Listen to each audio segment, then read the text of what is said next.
Starting in 5 seconds.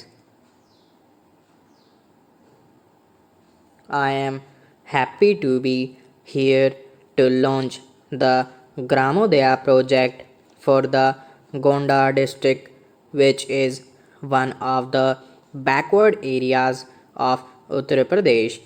When Sri Deshmukh explained the details of the project, I was attracted by his realistic approach to the problems of the people, particularly of the small farmers living in the rural areas.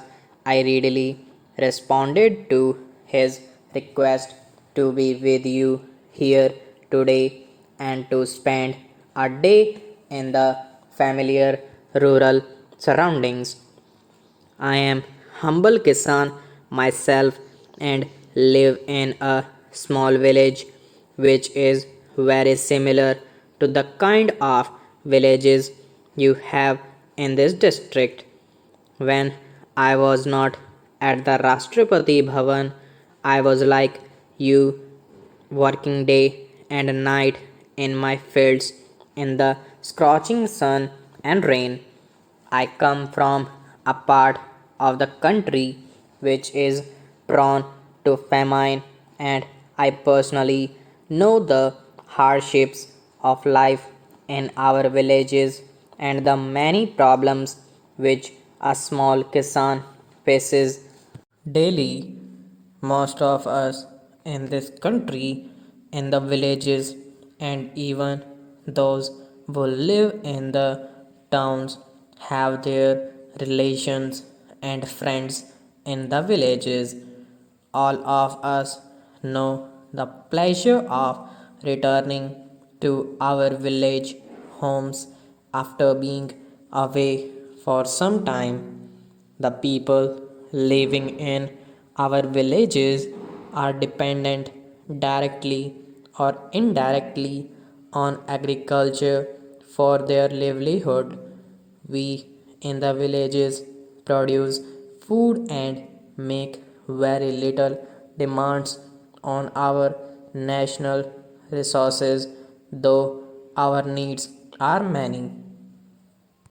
Sufficient attention has not been paid to the rural areas as to the organized sections of our society, like workers in the offices and industrial establishments living in our cities and towns, because people living in the rural areas are not organized and vocal.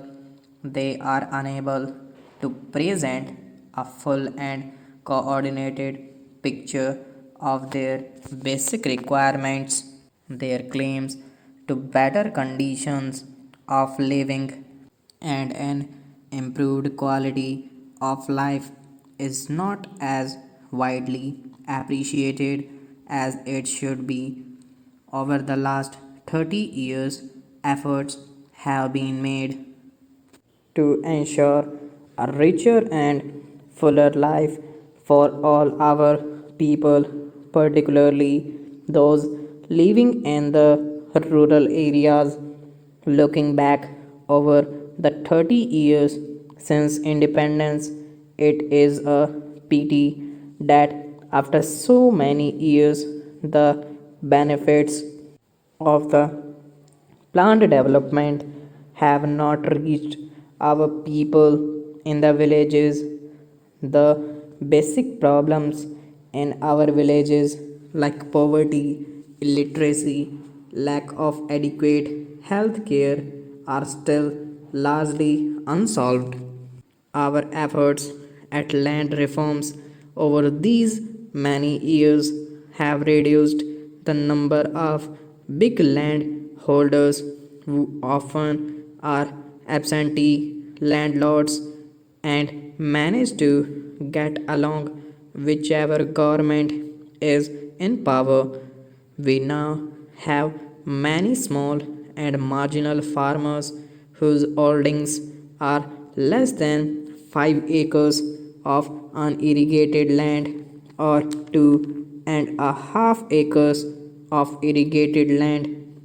Even if these limits were to be doubled, the resultant holding would not be sufficient to support the farmer and his family, with some surpluses to help him to improve his standard of living, educate him, his children in a neighboring city or town, and generally live in better comfort. We do not have enough surplus cultivable land in our country to meet the needs of our rapidly growing population, and naturally there will be a large number of holdings which are small and therefore uneconomic. Conditions of soil and climate and the absence of assured irrigation make life very difficult for these small subsistence farmers who live and work on the land themselves with the help of their family members. I know at first hand the enormous hardships which this section of our society faces in a bad year when the rain fails and there is no surplus left over from the last year on which to live, let alone seed material for the next year sowing. The administration and voluntary agencies like the Gramodaya project have a vital role to play in situation like this, not only to alleviate distress but also to comfort the suffering and plan for their betterment. Agriculture on this scale is by no means profitable, and farmer leads a hand to mouth existence even in the best of years. 7 out of every 10 of our cultivators are of this category with holdings less than 2 hectares. To label these peasant farmers as kulaks would not be just because they are not a rich absentee landlords who exploit hired labor and oftentimes manage by influence to hinder efforts to introduce and implement progressive reforms in the rural areas. Our small and marginal farmers are the salt of the earth and the strength of our country. They produce food for the nation, overcoming all obstacles and handicaps they suffer from. They work long hours on their small holdings from dawn to dusk with their entire families and cattle day after day in sun and rain in order to produce for our people raw materials for our industries and for export. They are the worst sufferers due to the failure of rains, etc. Stop.